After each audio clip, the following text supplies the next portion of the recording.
Rollbag, 15:30 horas. Britton vio elevarse lentamente la primera trazadora por encima de la superficie rota del mar y caer con un chispazo de luz. Le sucedió otro que erró asimismo el blanco por mucho margen. Lloyd acudió inmediatamente a la ventana. ¡Increíble! ¡Nos está disparando el muy hijo de puta! Son trazadoras, dijo Glynn. Están calculando la distancia. Britton vio tensarse la mandíbula de Lloyd. Señor Howell, todo a babor, ordenó, a la par que otros dos proyectiles trazadores dibujaban un arco sobre el mar y fallaban por menos. Asistieron en silencio a la caída cada vez más próxima de otros proyectiles hasta que les brilló uno justo encima, una pincelada de luz en el cielo oscuro. «Ya nos tienen situados», murmuró Glynn. «Ahora abrirán fuego de verdad». Lloyd se giró hacia él. «¿De qué vas? ¿De locutor deportivo? Necesitamos un plan, no el comentario de la jugada. Yo es que alucino. 300 millones y nos traes aquí». Britton habló deprisa pero con autoridad. «Silencio en el puente. Señor Howell, todo a estribor». Notó que, con la crisis, le pasaban las ideas por la cabeza con una claridad cristalina, casi como si pensara otra persona por ella. Echó un vistazo a Lloyd, que estaba en la parte central de los ventanales del puente con los dedos de salchicha hechos un nudo, mirando el mar inexorable en dirección al sur. Debía de ser difícil darse cuenta de que con dinero no se podía comprar todo, ni siquiera la propia vida. Bien pensado, él y el hombre que tenía al lado ofrecían el mayor contraste imaginable. Desplazó la mirada hacia Glynn. Notaba que estaba empezando a depender de sus opiniones con una dependencia que jamás se habría permitido antes de quedar de manifiesto su error. Su humanidad, pensó. Los dos hombres tenían detrás el mar tempestuoso. Al caer la noche habían apagado las luces del barco con la esperanza de eludir los cañones de Ballenar, esperanza que se había frustrado con el ascenso de una luna enorme por el cielo despejado, luna a la que sólo le faltaba un día para estar llena. Britton casi tenía la sensación de que le sonreía de manera burlona. Los panteoneros eran situaciones climáticas extrañas. Solían terminar con una noche despejada de viento asesino, enloquecedor. A la luz de la luna, la superficie atormentada de la mar presentaba una espectral luminiscencia.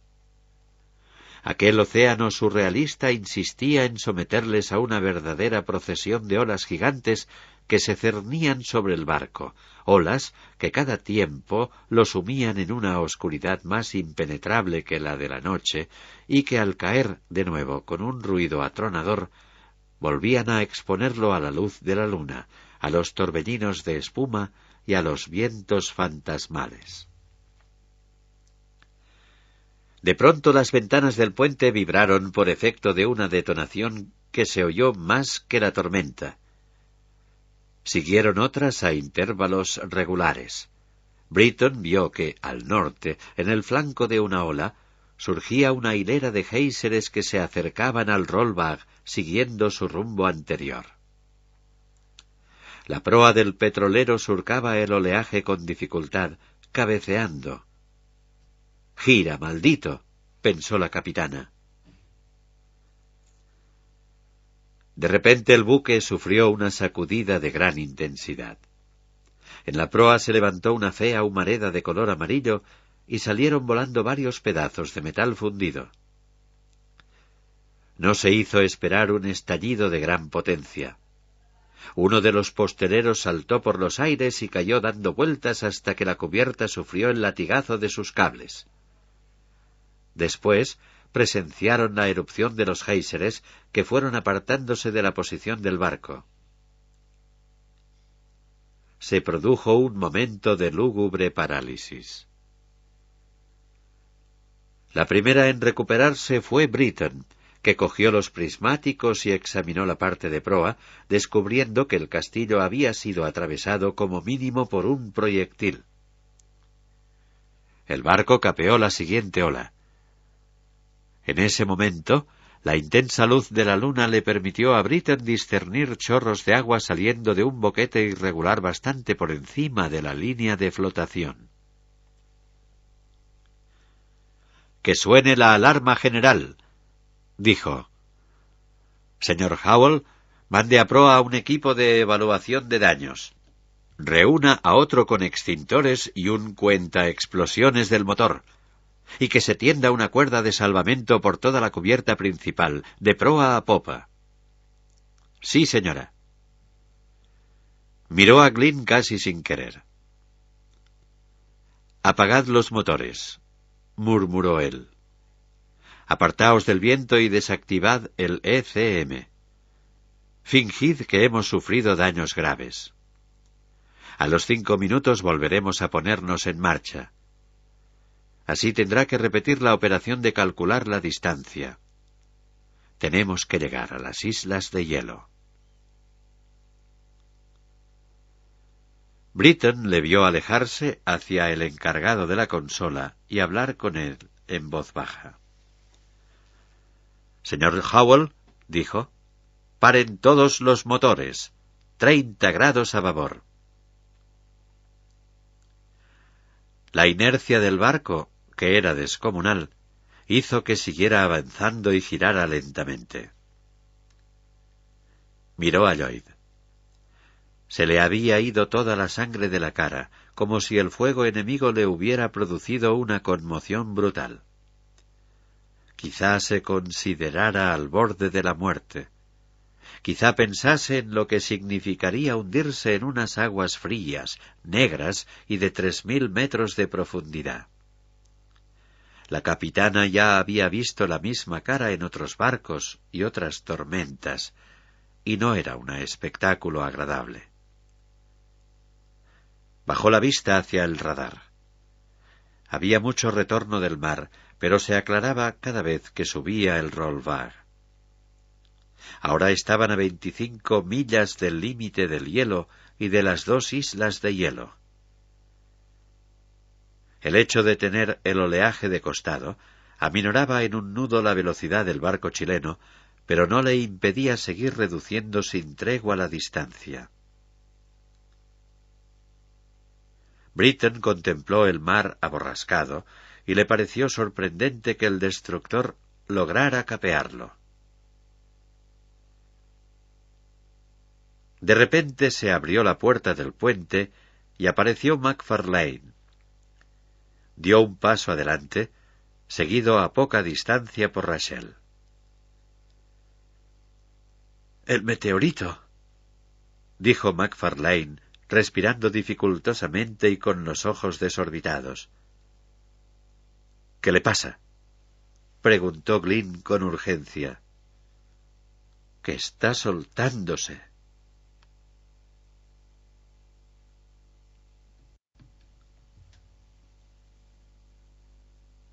Rollbar, 15:55 horas.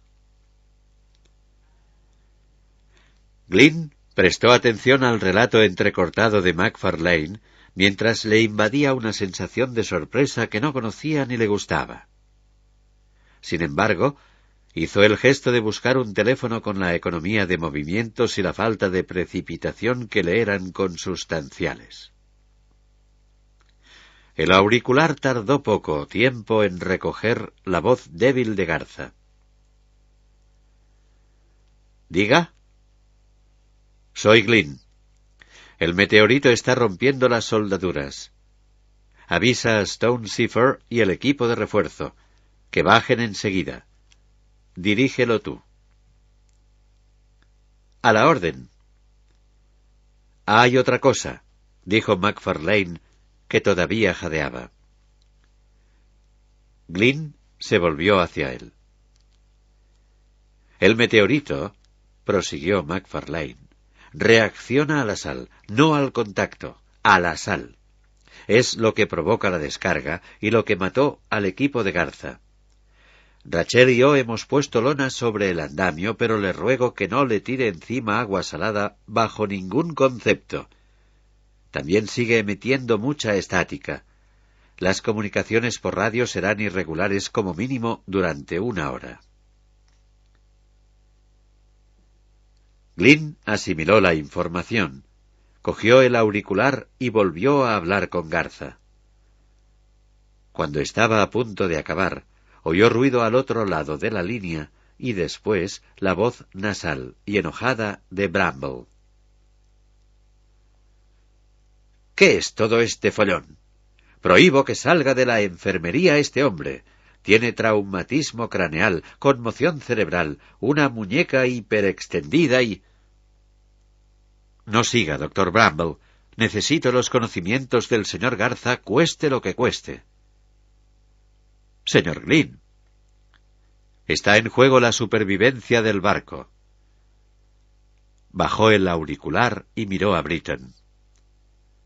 ¿Hay alguna manera de reducir el movimiento del barco con estas olas? Britton negó con la cabeza. Habiendo tan mala mar, los cambios de lastre solo conseguirían desestabilizarlo todavía más.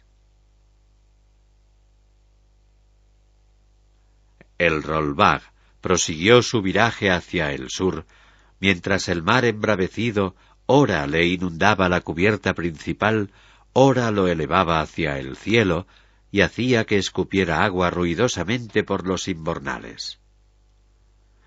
Se habían soltado 2 de los contenedores que resbalaban por la cubierta y había varios más forzando las amarras.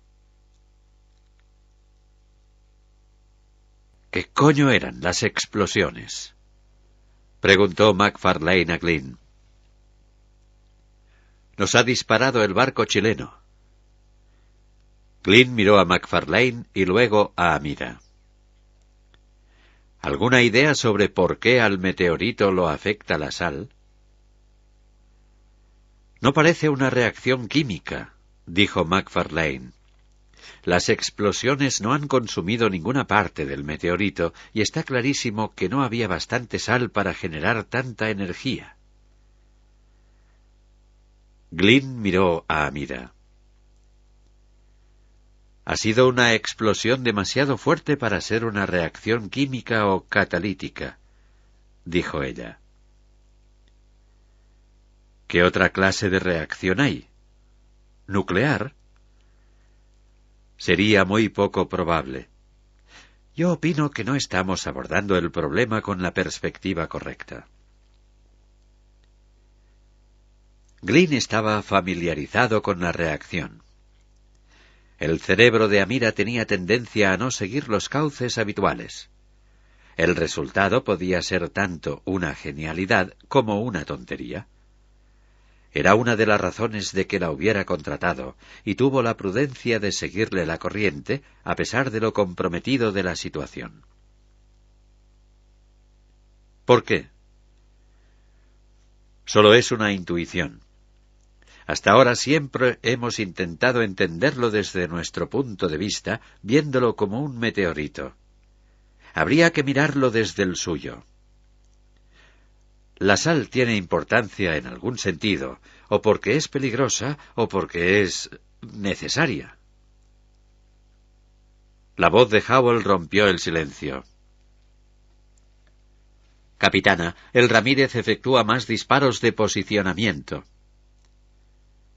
El primer oficial se inclinó hacia el radar Doppler y al cabo de un largo silencio levantó la cabeza sonriendo. Acaba de cortarnos del Ramírez una borrasca de nieve. No pueden vernos. Se han quedado ciegos, los muy hijos de puta. Rumbo 190, dijo Britton. Glynn se acercó al diagrama del GPS y examinó la disposición de los puntos verdes.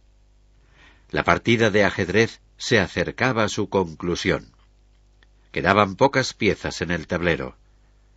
El destino de todos se había reducido a la combinación de 4 factores: 2 barcos, la tormenta y el hielo. Los examinó con intensa concentración durante 30 minutos, mientras las posiciones de ambos barcos sufrían ligeros cambios. Cerró los ojos y retuvo la imagen de los puntos verdes en la cabeza. Aquella simplicidad entrañaba una falta total de alternativas. Había hecho lo mismo que los maestros de ajedrez: reproducir mentalmente todas las secuencias posibles de movimientos, y todas, menos una, tenían 100 posibilidades de fracaso sobre 100, mientras que las de éxito de aquella eran sumamente bajas. Para que se saldara con éxito la última jugada tendría que salir todo a la perfección, sin despreciar un poco de suerte. Glynn odiaba la suerte. Las estrategias que la requerían solían ser fatales. Ahora, el objeto de su odio era de todo punto necesario. Se oyó ruido por la radio de Glynn, que la cogió. «Soy Garza». La voz sonaba débil, con mucha estática. «Estoy en el tanque. Hay mucha interferencia. No sé cuánto tiempo vamos a poder hablar». «Te escucho». «Cada vez que se mueve el barco se rompe alguna soldadura». «¿Causa?»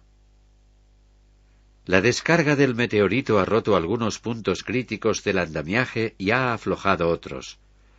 Rochefort, además, lo diseñó para ángulos máximos de 35 grados. Todavía faltan 10 para el límite». Se cortó unos segundos la comunicación. «Claro que el meteorito pesa 250% más que en las previsiones iniciales de Rochefort. Quizá nos quedemos un poco cortos».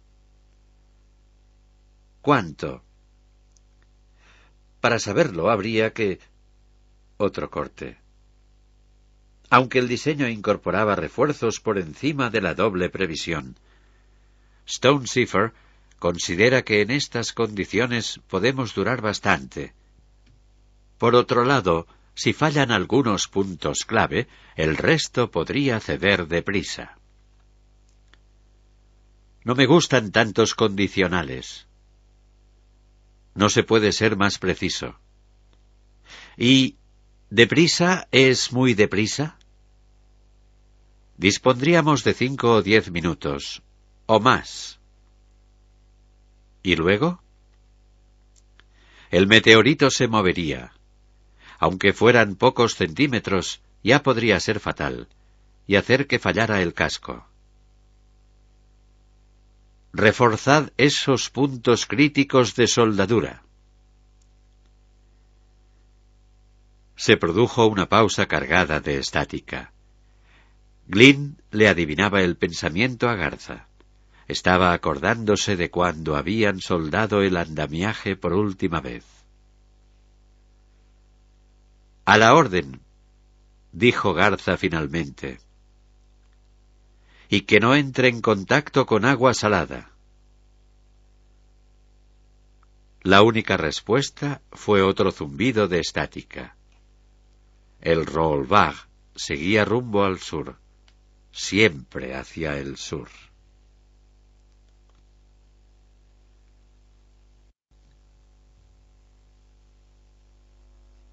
Rollbach, 17:00 horas. Al fondo del puente había una salita de observación, un pequeño receso emparedado entre la cabina del telegrafista y el cuarto de derrota. Tenía ventanas muy altas, pero el mobiliario y la decoración eran nulos. Glynn se hallaba junto a las primeras con los prismáticos a la altura de los ojos, mirando hacia popa entre las chimeneas. La borrasca de nieve, una línea gris y temblorosa en el horizonte, empezaba a pasar. Les había concedido 60 minutos. Necesitaban otros 20. Sin embargo, en cuanto la luna volvió a tender el manto de su luz sobre el mar encolerizado, se hizo evidente que no dispondrían de ellos. Lo confirmó la aparición del Ramírez en la cortina de nieve. Tenía todas las luces encendidas e impresionaba su proximidad. Como máximo estaba a 4 millas. El oleaje hacía subir y bajar la proa del barco. Glynn creyó discernir, sobre el telón de fondo de la noche, los cañones de proa apuntándoles. Tan claro debía de verse el Rollbag desde el Ramírez como viceversa. En el puente se produjo un murmullo repentino, seguido por un silencio de tensión insoportable. Ballenar no perdía el tiempo. Los cañones de proa ajustaron deprisa su elevación. Lo peor fue que el Ramírez usó otro cañón para disparar una cadena de bengalas blancas y fosforescentes que se encendían y bajaban flotando, y cuyo efecto era iluminar el Rollbag y el mar de alrededor. Ballenar era un hombre metódico que rehuía cualquier precipitación. Estaba actuando con prudencia, consciente de tenerles a su merced. Glynn consultó su reloj de oro de bolsillo. El Ramírez empezaría a disparar a 4 millas sin molestarse en calcular la distancia exacta. El Rollbag estaba a 20 minutos de las islas de hielo. Necesitarían 20 minutos de suerte. «Señora, cruzamos el límite del hielo», dijo Howell a Britton. Glynn echó un vistazo al mar, y la luz de la luna le permitió distinguir un cambio repentino en el color de las aguas. Ya no era verde oscuro, sino un negro un poco azulado. Se desplazó hacia la parte delantera del puente y examinó el sur del horizonte con los prismáticos. Veía delgadas franjas de hielo cabeceando. Al subir el barco, tuvo una visión impresionante de las islas, 2 líneas finas de color turquesa. Levantó los prismáticos y las observó con mayor detalle. La que estaba más al este era enorme. Le calculó más de 30 kilómetros de longitud, mientras que la del oeste tendría unos 8. Las dos, vastas mesetas sobre un mar cambiante, guardaban una gran estabilidad. Tan grandes eran que ni siquiera aquel oleaje tan violento era capaz de hacerlas subir o bajar. Entre las islas había una separación de unos 1000 metros. Ni rastro de niebla, dijo Britton, que se había acercado a él con sus prismáticos. Mientras Glynn seguía mirando hacia el sur, le oprimió el plexo solar una sensación espantosa, acaso la peor de su vida. El límite del hielo no les daba protección. Al sur, el cielo estaba igual o más despejado. La luna plateaba la enorme espalda de las olas como un foco gigantesco. Las bengalas que bajaban flotando en proximidad del petrolero inundaban la marina de una claridad diurna. No tenían dónde esconderse, eran del todo vulnerables. Era intolerable, un dolor vivísimo que Glynn jamás había experimentado. En un acto de supremo autocontrol, volvió a levantar los prismáticos y a examinar las islas. El Ramírez no disparaba. Se tomaba su tiempo con la seguridad de que no se le escaparían. Por espacio de varios minutos, los pensamientos de Glynn volvieron a visitar los callejones sin salida recién explorados. Su mente persistía en hurgar hasta el fondo, hasta el final de todas las ramificaciones, de todas las posibilidades, en busca de otra solución al problema. Pero aparte de aquel plan descabellado, no la había. Se prolongó el silencio. Un proyectil silbó por encima de la superestructura y levantó un fino penacho de espuma. Luego otro, y otro más, cada vez más cerca de la posición del Rollbag. Glynn se volvió rápidamente hacia Britton. «Pasa entre las dos islas acercándote más a la mayor», murmuró. «Presta atención, lo más cerca posible. Después, coloca el barco a sotavento de ella y vira».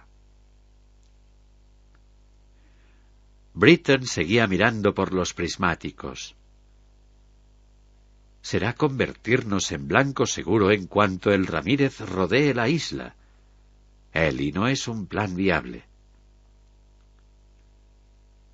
«Es nuestra única posibilidad», repuso él. «Confía en mí». Surgió un geyser a babor, seguido de otro. Volvía a cruzar su posición una hilera de proyectiles.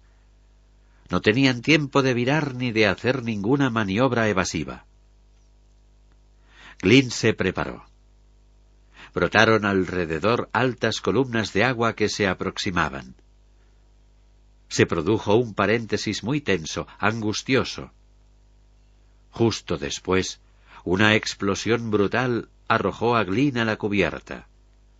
Se reventaron algunas ventanas del puente, sembrando el suelo de esquirlas como gemas y dejando paso libre al ulular del viento.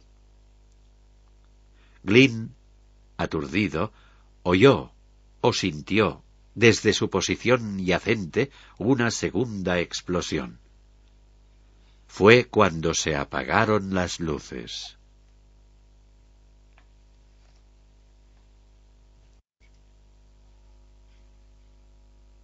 Rollbag, 17:10.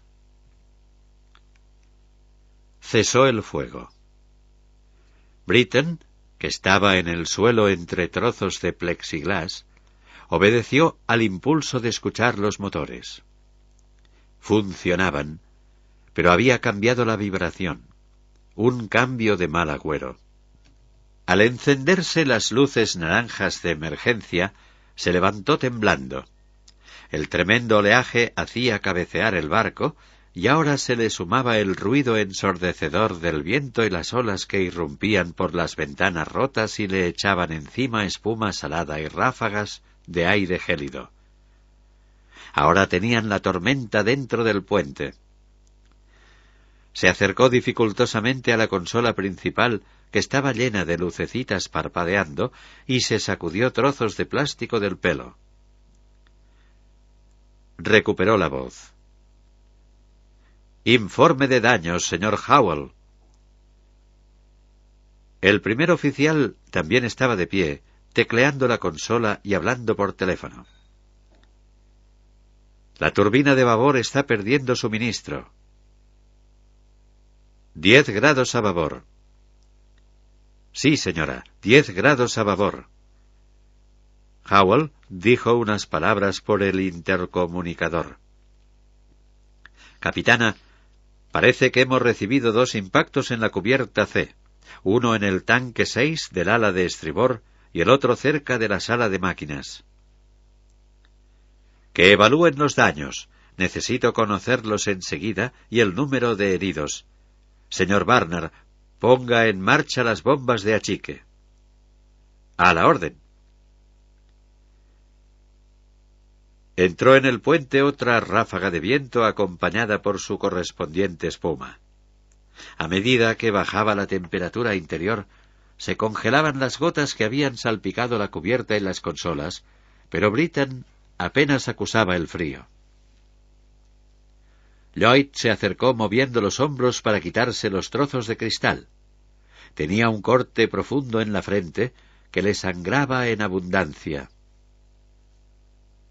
Señor Lloyd, baje a enfermería. Empezó Britton automáticamente. No diga tonterías, contestó él con impaciencia, pasándose una mano por la frente y sacudiéndose la sangre. Vengo a ayudar. Parecía que le hubiera reanimado la explosión. Pues tráiganos a todos ropa para el mal tiempo, dijo Britton, señalando un armario que había al fondo del puente. Crepitó una radio. Contestó Howell. Aún no está preparada la lista de heridos. El equipo de evaluación de daños informa de que hay fuego en la sala de máquinas. Nos han alcanzado de lleno. ¿Se puede contener con extintores portátiles? Negativo. Se propaga demasiado deprisa. Que usen el sistema fijo de CO2 y vapor de agua en los mamparos exteriores. La capitana miró a Glynn, que había estado hablando urgentemente con el encargado de la consola de EES. El operador se levantó y desapareció del puente. «Señor Glynn, por favor, necesito un informe de la bodega», dijo ella. Glynn se volvió hacia Howell. «Pase a Garza por el general». Un minuto después hizo ruido el altavoz. «Pero bueno, ¿qué coño ha pasado?», preguntó Garza. «Hemos recibido otros 2 proyectiles. ¿Y vosotros?» «Las explosiones han coincidido con una ola y han roto más soldaduras. Trabajamos todo lo deprisa que se puede, pero el meteorito...» «Seguid, Manuel, y sin perder un segundo». Lloyd volvió del armario y empezó a distribuir chaquetas al personal del puente. Britton cogió la suya, se la puso y miró hacia proa. Ahora tenían delante las 2 islas de hielo ligeramente azules a la luz de la luna. Quedaban a unos 3 kilómetros y sobresalían del agua un mínimo de 60 metros. En sus bases rompía furioso el oleaje. «Posición del barco enemigo, señor Howell». «A 5 kilómetros y acercándose. Vuelven a disparar». Se produjo otro estallido a babor, un geyser de agua que justo después de brotar se torció casi en horizontal por la fuerza del panteonero. Ahora Britton oía directamente los cañones, un ruido lejano, extrañamente desvinculado de las cercanas explosiones. Hubo otro impacto, otra sacudida, y Britton se estremeció al ver varios fragmentos de metal al rojo vivo sobrevolando las ventanas del puente. «Nos han alcanzado de refilón en la cubierta principal», dijo Howell. La miró. «Están conteniendo el incendio, pero las 2 turbinas han sufrido daños graves. La explosión ha desactivado las turbinas de alta y baja presión. Perdemos impulso a gran velocidad». Britton bajó la mirada y observó el panel digital donde parpadeaba la velocidad del barco. Descendió a 14 nudos, a 13. La disminución de velocidad agravó el movimiento del barco. Britton notaba que empezaban a quedar bajo el anárquico dominio de la tormenta. 10 nudos. Las olas más grandes empujaban al barco en todas las direcciones imaginables, haciéndole bailar un mareante ballet. Hasta ese momento no había creído posible que el mar pudiera jugar así con un barco tan grande. Se concentró en la consola. Estaban encendidas las luces de alarma de motores, aunque no le decían nada que no supiera. Sentía retumbar los motores debajo de sus pies con un ruido forzado e intermitente. Volvieron a fallar las luces. Se estaban quedando sin corriente. Se activaron los sistemas de refuerzo. El petrolero surcaba las aguas y sus ocupantes callaban. Seguía impulsado por una inercia muy grande, pero cada ola que rompía en su casco le arrebataba un nudo o dos. Tanto más deprisa acortaba distancias el Ramírez. Britton paseó la mirada por los oficiales del puente, los cuales la miraron a su vez con semblantes pálidos y serios. La persecución había terminado. Lloyd rompió el silencio. Le caían gotas de sangre en el ojo derecho. Parpadeó para quitárselas, sin darle mayor importancia. Pues nada, parece que ya está, dijo. Britton asintió. Lloyd se volvió hacia Macfarlane. ¿Sabes qué te digo, Sam? Que ahora me gustaría estar en la bodega. No sé. Tengo ganas de despedirme. Te parecerá que estoy loco. ¿A que sí? No, contestó Macfarlane. En absoluto. Britton miró con el rabillo del ojo y vio que Glynn, al oírlo, se giraba hacia ellos. Pero se quedó callado mientras se deslizaban hacia ellos las oscuras sombras de las islas de hielo.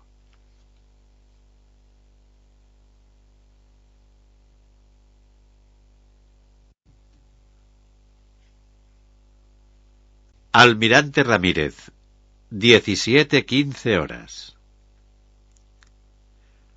«Alto el fuego», dijo Ballenar al jefe de la guardia. Levantó los prismáticos y examinó el barco. Por el flanco de babor del petrolero salían columnas espesas y bajas de humo negro que flotaban a gran velocidad sobre un mar iluminado por la luna. Como mínimo 2 blancos confirmados, incluido lo que tenía todo el aspecto de ser un proyectil en plena sala de máquinas, más daños graves en los palos de comunicaciones. Brillantes disparos, teniendo en cuenta el estado de la mar, suficientes para dejar inutilizado el buque. Se cumplían sus esperanzas. Vio que ya perdían velocidad, y esta vez iba en serio. No era ninguna estratagema. El barco norteamericano mantenía el rumbo hacia las islas de hielo. Flaca y breve protección le brindarían contra los cañones del Ramírez. Con todo, la capitana había demostrado mucho valor. No se rendiría sin haber probado todas las posibilidades. Ballenar lo comprendía. Esconderse detrás de la isla era un gesto noble, aunque fútil. Por lo demás, ni hablar de rendiciones, sólo la muerte.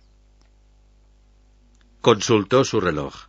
En 20 minutos pasarían entre las 2 islas de hielo y se acercarían al Rolvag. A sotavento de las islas el mar estaría tranquilo y les proporcionarían estabilidad para disparar con precisión. Empezó a imaginárselo. No cabían errores, ni marcha atrás. Dejaría al Ramírez como mínimo a 1 milla de distancia a fin de impedir nuevas incursiones submarinas. Iluminaría el mar entero con bengalas de fósforo. La operación se haría sin prisas, minuciosamente. Tampoco se alargaría más de lo debido, puesto que Ballenar no era ningún sádico, y si alguien merecía una muerte digna era la capitana. Decidió que lo mejor era agujerear la popa por la línea de flotación para que el barco se fuera a pique por la proa. Era fundamental que no hubiera supervivientes capaces de dar testimonio visual de lo ocurrido. Dispararía contra los primeros botes salvavidas con los cañones de 40 milímetros a fin de que el resto permaneciera a bordo hasta el final. Cuando se hundiera el barco, los supervivientes se agruparían en el castillo de proa, donde podría verles mejor. Lo principal era asegurarse de que muriera aquel listillo, el cabrón mentiroso que estaba detrás de todo. Si alguien había ordenado ejecutar a su hijo, era él.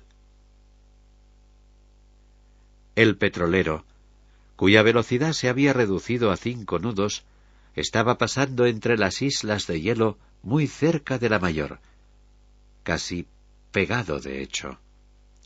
Quizá tuvieran el timón estropeado.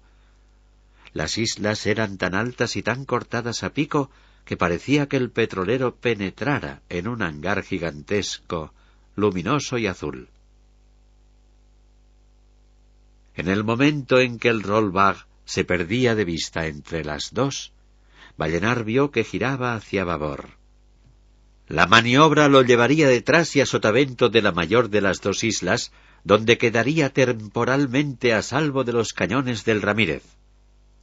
Era un esfuerzo triste y sin esperanza. «¿Sonar?», dijo, bajando al fin los prismáticos. «Despejado, señor». Todo listo. No había sorpresas en forma de hielo submarino. La isla de hielo era de corte vertical. Había llegado el momento de rematar la tarea. «Rumbo al canal entre las islas. Sigan el del barco».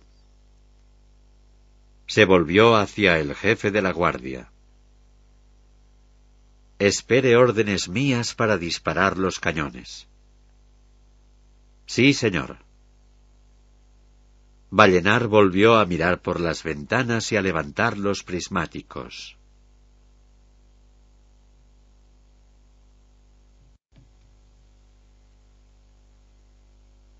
Rollbag, 17:20 horas. El Rollbag pasó entre las islas de hielo y accedió a un mundo tranquilo y en penumbra.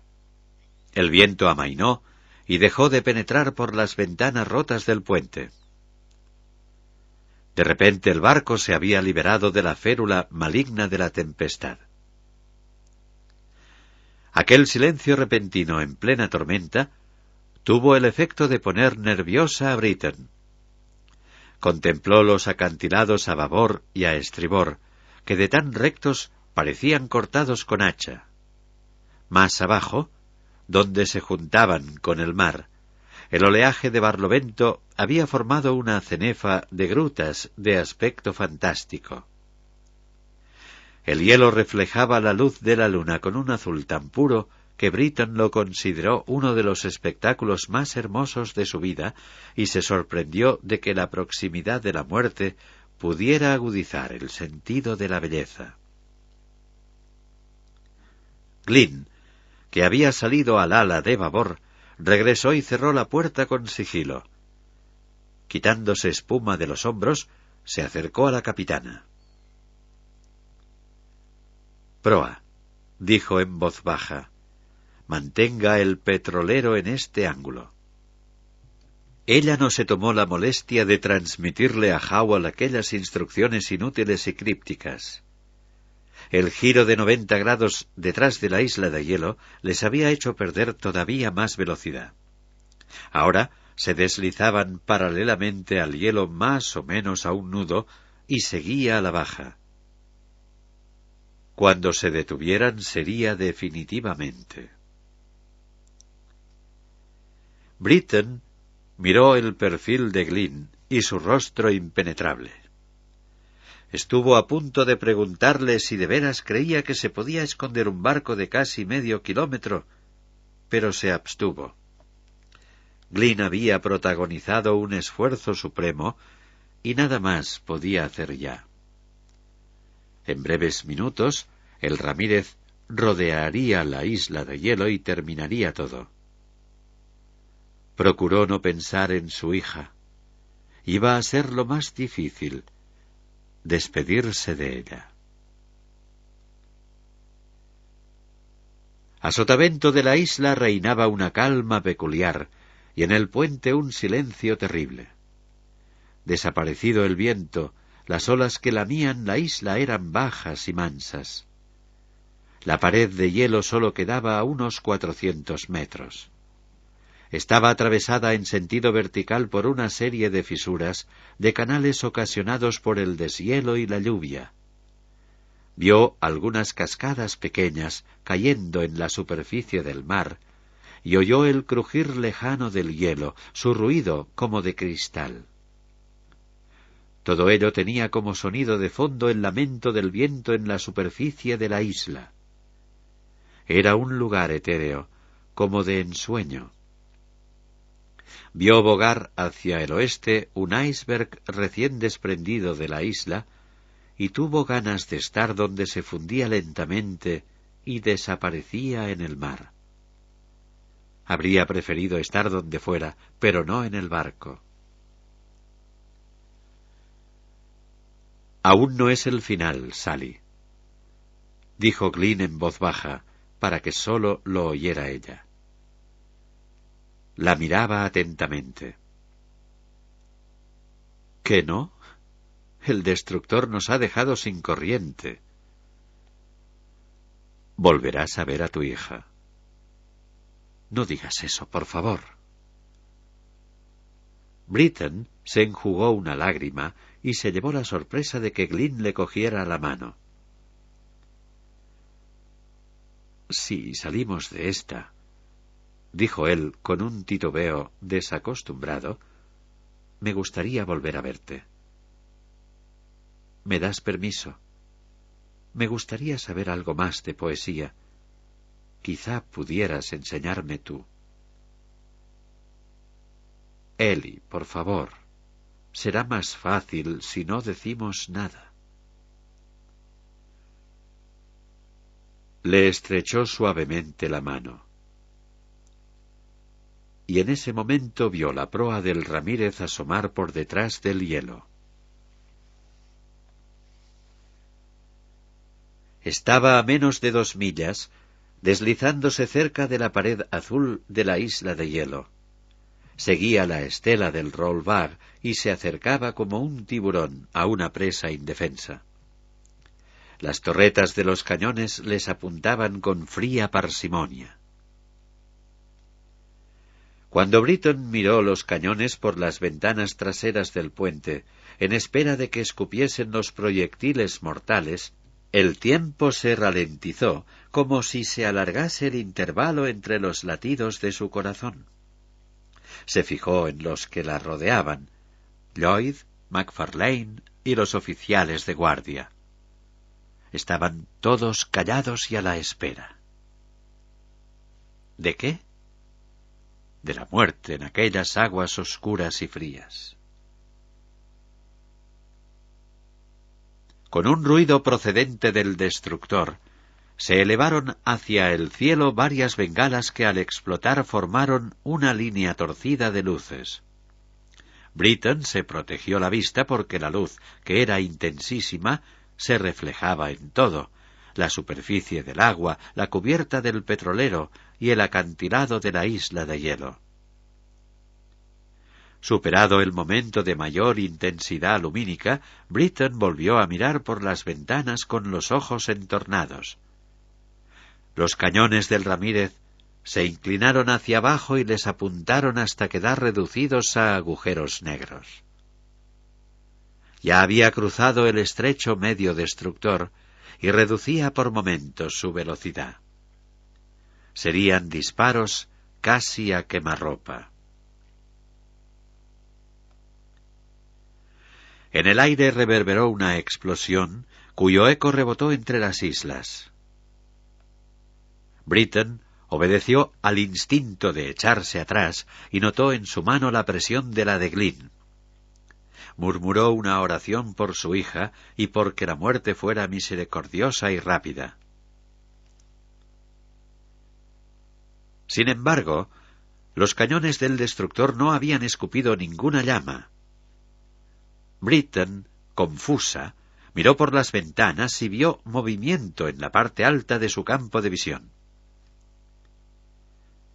Encima del acantilado que se cernía sobre el Ramírez, el aire se había poblado de esquirlas de hielo que daban vueltas lentamente sobre 4 columnas torcidas de humo. Se apagaron los ecos y por unos instantes volvió a prevalecer el silencio. Luego pareció la isla moverse y la fisura azul que dividía el acantilado del resto de la isla se ensanchó rápidamente. Britton advirtió que empezaba a caerse un bloque de hielo gigantesco de unos 60 metros de altura. La placa se separó del acantilado y empezó a descender al mismo tiempo que se hacía pedazos como en una especie de lento y majestuoso ballet. Cuando entró en contacto con el mar, empezó a surgir una pared de agua que, de negra que era al principio, se volvió verde y blanca. El agua no dejaba de subir, impulsada por el hundimiento de la masa enorme de hielo. En un momento dado, empezó a llegar el ruido a oídos de Britton, una cacofonía cuyo volumen iba en ascenso de manera regular. La ola seguía creciendo, tan vertical que empezó a romper sobre sí misma en el propio momento de su formación. Crecía, rompía, crecía. El bloque de hielo desapareció, hundido por su propio impulso, y la escarpada ola se dispuso a embestir el flanco del Ramírez. Rugieron los motores diésel del destructor, que intentaba realizar una maniobra de escape, pero enseguida tuvo la ola encima. El buque sufrió un bandazo y se elevó todavía más, tan escorado que quedó a la vista el color rojo del óxido de las planchas de proa. Durante un momento de angustia, cabalgando la cresta espumosa de la titánica ola, pareció que el Ramírez quedara en suspenso, muy ladeado a estribor y con los 2 mástiles casi horizontales con el mar. Pasaban los segundos y seguía pegado a la ola, sin saber si enderezarse o sucumbir.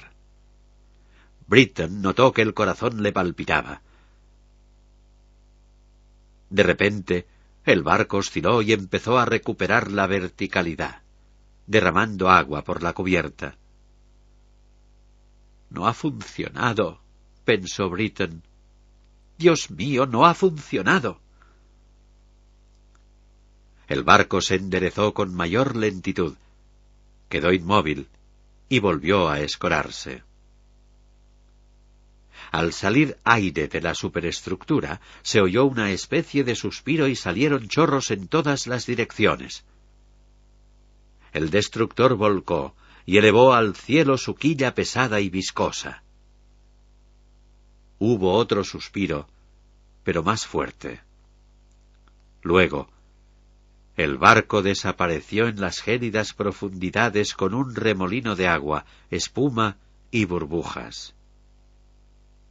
Se produjo otro breve estallido de burbujas que desaparecieron a su vez, dejando agua negra. Había durado menos de 90 segundos. Britton vio que la ola monstruosa se dirigía hacia ellos, al mismo tiempo que se propagaba y se atenuaba. «Sujétate», murmuró Glynn. El petrolero, que recibió la ola a lo largo, subió mucho, se escoró y recuperó el equilibrio sin mayor dificultad. Glynn soltó la mano de Britton y levantó los prismáticos, notando el frío de la goma en las órbitas de los ojos. No acababa de entender que ya no estuviera el destructor. Nada ni nadie apareció en la superficie, ni un bote salvavidas ni un simple cojín o botella. El almirante Ramírez había desaparecido sin dejar rastro. Glynn contemplaba la isla. Britton le imitó.